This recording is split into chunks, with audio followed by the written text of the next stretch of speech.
1. Seorang pasien mengeluhkan rusaknya pada permukaan gigi. Pasien tersebut mengaku sering meminum minuman yang asam dan beberapa minuman sari buah yang berkadar asam tinggi. Sebagai seorang dokter gigi, apakah yang harus kita lakukan untuk menanggapi keluhan pasien tersebut? A. Memvonis secara langsung penyakit tanpa dilihat keadaan giginya. B. Menanggapi pertanyaan dengan jawaban bahwa itu abrasi. C.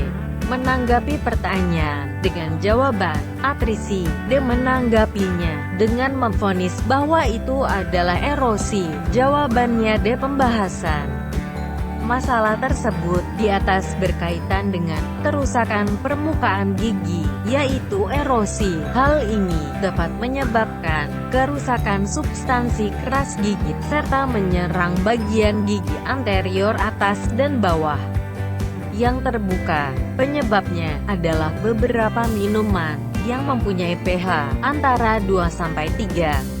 Yang kita lakukan untuk mengatasi masalah ini adalah pasien dianjurkan perawatan gigi dan penghentian meminum minuman yang berkadar asam tinggi. 2. Seorang pasien datang kepada seorang dokter dan mengeluhkan gigi berlubang yang mengganggu. Pasien susah untuk makan. Setelah diperiksa, ternyata mahkota di pinggirnya belum habis semua, serta masih tebal. Sebagai seorang dokter, apa yang harus kita lakukan? A. Mencabut gigi tersebut secara langsung. B. Diberikan obat terlebih dahulu, setelah itu baru dicabut. C.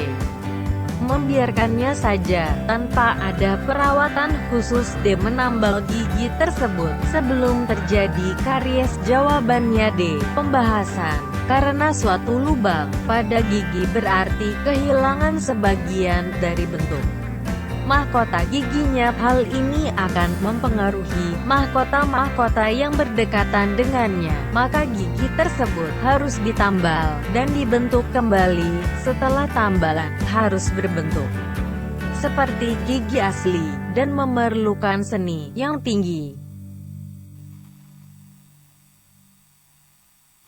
3. Seorang orang tua membawa anaknya yang berumur 2 tahun dan mengeluhkan gigi anaknya molare. 1. Gigi susunya goyah. Apa yang harus dilakukan? Sebagai seorang dokter gigi, A. Mencabutnya secara langsung. B. Diberi obat sakit tanpa memikirkan dosis obat tersebut. C.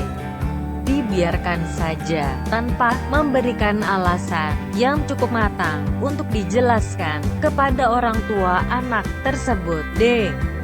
Mempertahankan gigi tersebut dengan alasan yang tepat dan meyakinkan bahwa hal itu dilakukan untuk kebaikan gigi anak tersebut. Jawabannya D. Pembahasan. Karena gigi susu sangat berguna dalam merangsang pertumbuhan gigi tetap atau permanen. Bila dicabut gigi tersebut, takutnya gigi tetap atau yang permanen tidak terangsang untuk keluar, bahkan melenceng dari jalurnya, yang bisa membahayakan susunan gigi anak tersebut ke depannya.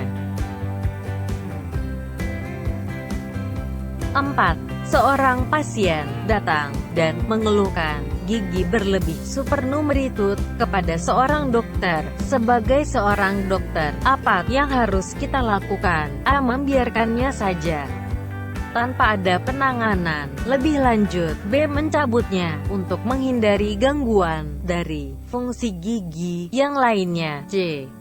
Melakukan teknik ortodona untuk meratakan gigi tersebut. D. Mencabutnya tanpa penjelasan kepada si pasien. Jawabannya C. Pembahasan. Karena bila gigi itu dibiarkan, maka akan bisa mengganggu fungsi dari gigi yang lainnya. Selain itu, juga untuk memperindah penampilan agar susunan gigi nampak rapi.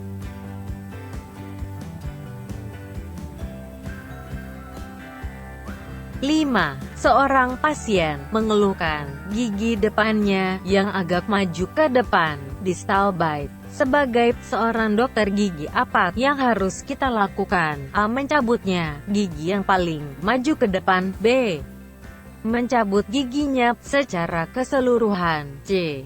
Melakukan ortodonti, pemerataan gigi yang maju ke depan. D. Dibiarkan saja tanpa ada penanganan lebih lanjut. Jawabannya C. Pembahasan, karena gigi yang ke depan itu harus diratakan dengan teknik ortodonti untuk memperbaiki susunan gigi agar semua gigi berfungsi dan menambah penampilan untuk lebih baik.